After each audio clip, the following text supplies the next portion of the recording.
पटाने छत्रपती संभाजी महाराजांचा खरा इतिहास आपल्या समोर आणला। पण त्यानंतर राज्यामध्ये लोकांच्या भावना देखील खूप मोठ्या प्रमाणात त्या ठिकाणी एक प्रकारे प्रज्वलित झालेल्या आहेत। Sambhaji had succeeded Shivaji and was executed on the instructions of Aurangzeb in 1689 for his continued defiance. The movie showcases that era of the Maratha-Mughal wars and has center staged the grudges of history on the Hindu side. Aurangzeb was a ruthless, brutal and missionary bigot. One could argue not very different from many ancient medieval kings and monarchs and emperors. The same ruthlessness that made him execute his brother Dara Shikoh also took the Mughal Empire to its zenith.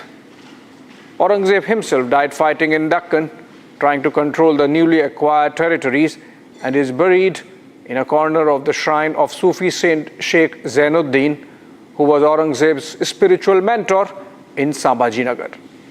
There was another side to the emperor: extreme religiosity, self-denial, frugality of living, and a spiritual pursuit within the strictest code of Islamic practice. The last of the great Mughals, Aurangzeb has come to symbolize the brutalization of their civilization in the Hindu psyche. He is directly associated with the destruction of the Kashi Vishwanath temple in Varanasi, the Lord Krishna temple of Mathura, and the building of mosques atop those temples. He reimposed the jizya, the tax on non-Muslims under Islamic rule, and removed the ban on cow slaughter, overturning the decisions of his great-grandfather, Emperor Akbar, who had brought them as part of his liberal Sulh-Kul policy for interfaith harmony. While the brutal Butt-Shikan in Aurangzeb inflames anger among Hindus for unfortunate reasons of politics, to Muslims, Aurangzeb represents a strong and assertive Islam. In the summer of 2015, I had gone to cover the drought in Marathwada region, which is almost an annual feature in that part of Maharashtra.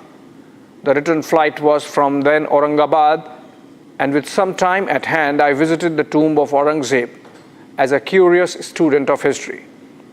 Look at this picture. Two boys at the shrine paying their respects to the Mughal emperor.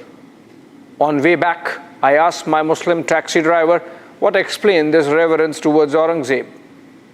He in turn narrated at least half a dozen stories of Aurangzeb's piety and frugal conduct, that he would make copies of Quran in his own hand, that he would sew his own prayer cap, embossing Quranic text with a needle and thread on them. In another story, a visitor to a wartime camp was surprised to notice that while the soldiers enjoyed best of biryani, at sundown, the emperor was only having a bare bones lentil soup with some bread. Clearly, Aurangzeb was and is an inspiration for the Muslim youth on the ground. In English writer E.M. Foster's celebrated novel, A Passage to India, the Muslim hero Dr. Aziz dreams of following Aurangzeb into battle, his ideal champion of Islam. That's the problem. Foster spent only a year in India between 1912 and 1913 and could not miss the political construct of Aurangzeb as the hero. Are there no other role models for the Muslims? Is it lack of choice or actually a conscious choice? Pakistani-American scholar Akbar Ahmed wanted to rediscover his roots in the post-9/11 world. He was born in India, but his family migrated to Pakistan in 1947, where he grew up and went on to become Pakistan's High Commissioner to the United Kingdom in the 1990s. Post-retirement, he picked up a life in academia in the United States, teaching at Ivy League campuses of Harvard, Cambridge, Princeton, as also with some DC think tanks. His journey back to Pakistan and India is compiled in the book Journey into Islam, The Crisis of Globalization. The book was published in 2007. Ahmed was aghast after his visit to the Aligarh Muslim University. At a student interaction, when he asked who the role models were for the Muslim youth, guess what names he got in answers? Osama bin Laden, Maulana Maududi, Yasser Arafat, Mahmoud Ahmadinejad. It was a paradox for which I was not prepared.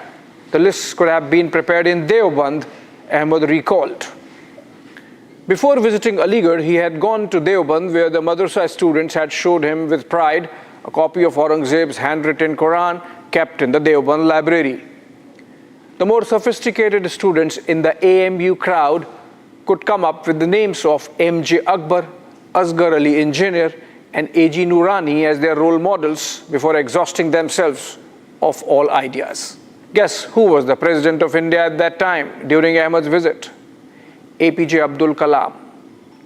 The educated elites of the Muslim community have to ask this of themselves. The proud aligs must ask this of themselves. Why does Kalam does not inspire them? You would have heard of Shaila Rashid, the student leader who became the face of JNU protests, leading the Tukre Tukre gang in 2016. In her changed avatar, she recently came out with a book, and it's impressive. Called The Role Models, it's a compilation of inspiring stories of Indian Muslim achievers. A.R. Rahman, Nigar Shaji, Sania Mirza, Huma Qureshi, Dr. Jamal Khan, Shams Alam, Dr. Zahir Qazi, Sana Hashmi, Lieutenant General Sayyid Atta Hasnan. It's a long list. Some of the names need no introduction. But the likes of Nigar Shaji, the program director of the low Earth orbit missions at ISRO, also the project director of Aditya L1 solar exploration mission, truly inspire. Dr. Jamal Khan, a pioneer in cancer immunotherapy in India, who has developed a treatment protocol that prevents cancer relapse by strengthening body's immune system post-cancer recovery. Rashid says in the book that role models shape aspirational matrix of a society. At one place she laments that even APJ Abdul Kalam, India's missile man and former president, is put in a circle of doubt in most Muslim conversations owing to his pluralist views. Political and religious preoccupations pervade the Muslims, and there is a glaring absence of what could be called a Muslim civil society. As can be seen, there is no dearth of Muslim role models. Yet, let me persist. Ibrahim Khan Gardi was the artillery chief of the Maratha army in the Third Battle of Panipat in 1761. Afghan invader Ahmad Shah Abdali sent messengers to incite Gardi to switch sides in the name of Islam. Gardi not only refused but perished fighting till the end with his brigade of mostly Muslim soldiers. Kashmir would not have been ours in the shape that it is had it not been for Brigadier Usman, nicknamed the Lion of Naushera, for holding back the invading Pakistani irregulars in 1948. He was bestowed Paramveer Chakra. Havildar Abdul Hamid, another Paramveer Chakra, the hero of the Battle of Asal Uttar in 1965 Indo-Pak War. Director of Intelligence Bureau in 2012-14 period, Asif Ibrahim was made India's special envoy on terrorism by Prime Minister Narendra Modi and even included in the National Security Advisory Board. This despite being a Congress appointee. Shows India, even under Narendra Modi, does not discriminate on merits. The educated Muslim elites need to dig out the writings of a forgotten intellectual from the recent past. Hamid Dalwai, incidentally from the same Maharashtra where Aurangzeb is buried. Dalwai called the mindset of Aurangzeb worship as the umbilical link of Indian Muslims with the Pakistan sentiment. Aurangzeb directly leads to Muslim separatism, according to Dalwai. He narrates how Muslims never chose a moderate as their leader. Between Dara Shikoh and Aurangzeb, it was Aurangzeb. Between Abul Kalam Azad and Jinnah, it was Jinnah. Even Jinnah did not become Quaid-e-Azam till he remained the ambassador of Hindu-Muslim unity. He became the leader of the Qawm only after he propounded the two-nation theory. A Dalwai is forgotten, but an Owaisi rules the airwaves. In his book, Muslim Politics in Hindu India, Dalwai recalls a quote of Maulana Hussain Ahmad Madni, the then head of Jamiyat-e-Ulema-e-Hind. The quote, "If Dara Shikoh would have triumphed over Aurangzeb, Muslims would have stayed in India, but not Islam. Since Aurangzeb won, both Muslims and Islam have flourished in India. Imagine, Madni was considered a great nationalist Muslim. There's an antidote to the Aurangzeb enthusiasts suggested by Hamid Dalwai. Let them be governed by the Sharia, but only and only if it is implemented in its totality. If a Muslim thief is caught, cut his hands in public. If a Muslim woman is found to be involved in adultery, stone her to death. If a Muslim is lying, he or she should be flogged in public. All enthusiasm for Aurangzeb would vanish. There's a model in Goa. The Catholic Christians freely admit that Hindus were persecuted by Portuguese who just happened to be Catholic Christians. Perhaps it is not incidental that Goa was the only state till recently to have a functioning common civil code. Hindus too need to think. On Thursday, we had some stupid Hindu activists defiling the signage marking Akbar Road in New Delhi. Obviously, these jokers are illiterate of history if they cannot differentiate between an Akbar and an Aurangzeb. The government, and before the government, the Hindu society needs to deal with such jokers with a heavy hand.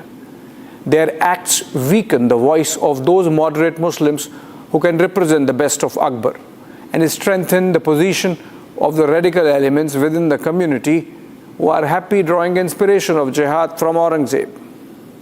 These jokers on the Hindu right need to know that most of the Deobandi Madrasa project Akbar as a heretic before young impressionable Muslim minds, even as they introduce Aurangzeb as a Hazrat, the most revered. Akbar is hated and reviled by the radical Islamists for his equal treatment of the Hindus, while Aurangzeb is held in high esteem for his suppression of the Hindu majority during his rule. Also, the fact that Marathas showed the large heart to let Aurangzeb remain interred in their territory in then Aurangabad, no attempt should be made to disturb the status quo. Whatever I have narrated in the last few minutes is the result of decades of scholarship in which I would have read a score or more books on Islam, their empires, and of course Aurangzeb. Yet, I am no expert. More importantly, I have no locus. Any change in the Muslims of India must come from the Muslims in India, not from me, not from the Hindus. Moving on.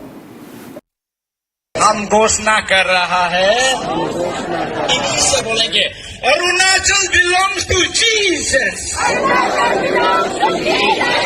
Arunachal belongs to Jesus. स्वर्ग सुनो, पृथ्वी सुनो. सब 3 बार बोलेगा, hallelujah.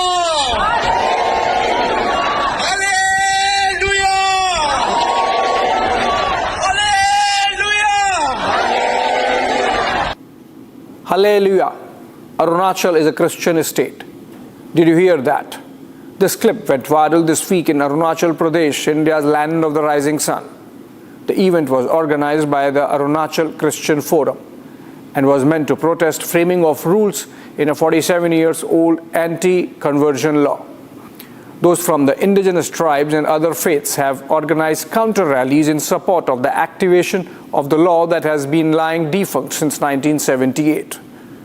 In September last year, the Itanagar bench of the Guwahati High Court ruled that the state should frame rules for the law within 6 months. The deadline expires end of March, making a jittery church double down on the protests and build pressure to block the development. Arunachal Pradesh had less than 1% of its population identifying itself as Christian in 1971. In the 2011 census, the number stood at 30%. Given that 2021 census is delayed, the Christian population of Arunachal might have already crossed 40%. This is a clear demographic change in a key border state of the country. Arunachal has Bhutan to its west, China-controlled Tibet to its north, and Myanmar to its east. And for a change, it's not a Hindu-Muslim issue. The indigenous tribes are up in arms. 100% of the converts to Christianity belonged to indigenous hill and forest tribes. predominantly nature worshippers. Those tribes, about 24, and their 100+ sub-tribes speak as many languages. The diversity of ethnicity, religion, and languages makes Arunachal a unique state of India. Listen to the president of the Arunachal Christian Forum again. The move by the present government to implement this law is unconstitutional, against the spirit of secularism and anti-Christ. Said Tar Miri, imagine the audacity. Forget for a moment the oxymoron of the law being called both anti-secular and anti-Christ. A law duly passed by the state legislature, assented to by the President of India, the rules for which are being framed on the express orders of the High Court of the state, is termed unconstitutional by a leader of the faith. It is this audacity of the church that has succeeded in installing the law from becoming operational for 45 years. There is nothing exceptional in the Arunachal freedom of religion law vis-a-vis similar laws in other states. It prohibits forced religious conversions and applies equally to all faiths, including the indigenous groups, Christians or Buddhists. The indigenous faiths protected under the 1978 Act include Buddhism as practiced among the Monpas, Membas, Sherdukpens, Khambas, Khamtis, and Singphos. Nature worship, including the worship of Donyi Polo by the Tani group of tribes comprising the Nishis, Adis, Aptanis, Gallos, Misings, and Tagins, and the Rangfrah faith, a tribal version of Vaishnavism practiced by the Tangshas, Noctes, and Akas. Ideally, if the Christian missionaries are not indulging in forced, induced, or fraudulent conversions, they should not fear anything. That's where the numbers come into play. Look at this. 0.79% or less than 1% in 1971, to 4.32% in 1981, to 18% at the turn of the century, to about 40% now. This is the most dramatic change in the religious profile for any state in India. Not only that, the conversions have devoured some tribes in their entirety. The Vancho tribe, for example, has an overwhelming 95% of its members adhering to Christianity. Similarly, 65% of those from the Nishi tribe identify themselves as Christians now. Tangsha and Nocte tribes have a 60% and 67% conversion rate respectively. It is clear that this growth is anything but organic. It has led to vanishing of ancient, shamanic, and animist traditions of these tribes, with the converts following churches, rituals, and religion instead. Another curiosity is that while the other three Christian majority states in the northeast, Mizoram, Meghalaya, and Nagaland, are Protestant, Arunachal has shaped up as completely Catholic. Is there a history to it? For example, in a rare show of foresight, Pandit Nehru, perhaps on the advice of senior Congress leaders of Assam at that time, blocked entry of missionaries into Arunachal, then identified as NEFA, the Northeast Frontier Agency, and thus kept it largely free from conversions. But the Indira government allowed them in 1972, and by the time that Arunachal became a full state in 1987 under Rajiv Gandhi, the evangelicals had run riot with their conversion activity. Some say Sonia Gandhi, being a Catholic herself, has something to do with it. We don't know. But this aggressive proselytization saw a major pushback from the indigenous tribes. That's where the interesting story of the Rangfrah and the Donyi Polo movements come into the picture. Not a religion by itself, the Donyi Polo began as a revivalist movement among the Tani tribes in the 1960s and 70s to counter the external influences of both Hinduism and Christianity. It has since developed a structured belief system that includes hymns, rituals, and an evolving theology.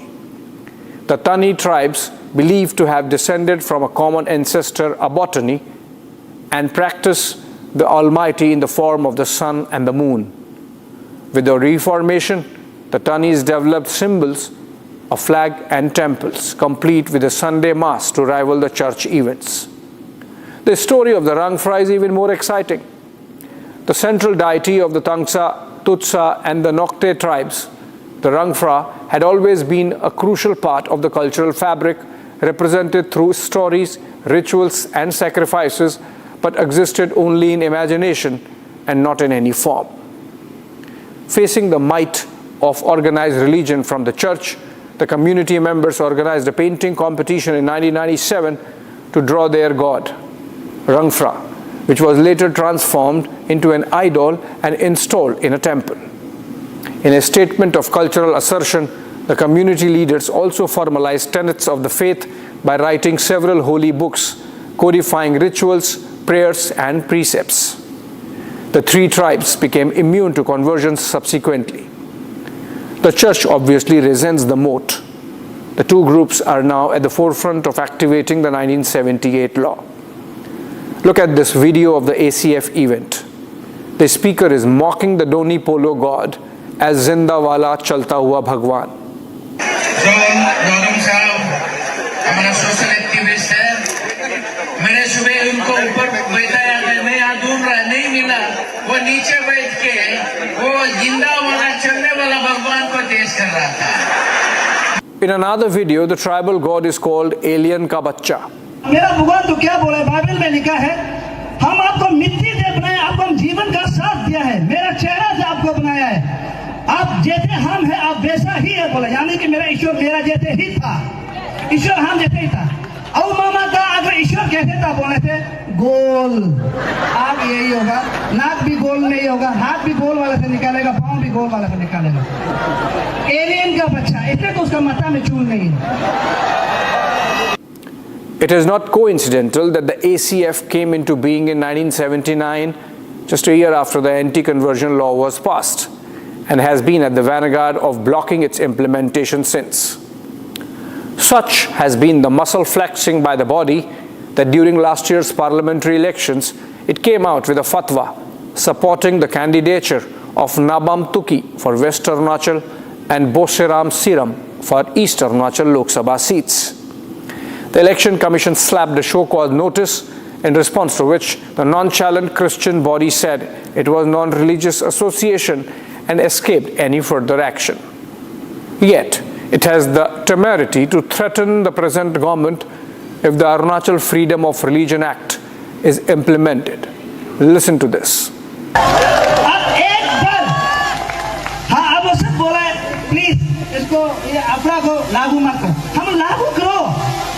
लागू करके दिखाओ, ना मंदिर बचेगा, ना मस्जिद बचेगा, ना चर्च बचेगा, ना मुसलमानों का वो बचेगा, ना बुद्धिस्ट का टेंपल बचेगा, कोई नहीं बचेगा. Two forces are at work. Christian missionaries believe, as is proved by the viral video, Arunachal Pradesh is already Christian.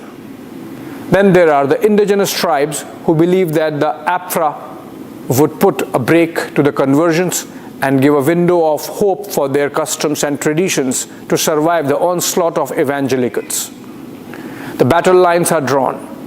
By a quirk of fate, India's Minority Affairs Minister is from Arunachal Pradesh, and Kiren Rijiju is a Buddhist. Hopefully, a way out would be found soon. I would revisit this issue once the rules are out and implemented. Thanks for watching.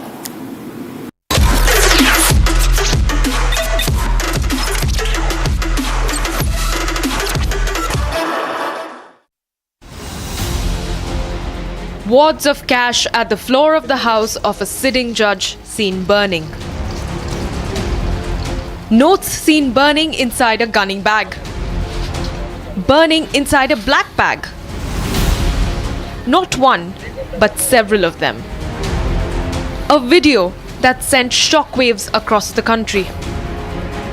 A video that has the nation questioning the penetration of the fixers in the judicial system. A video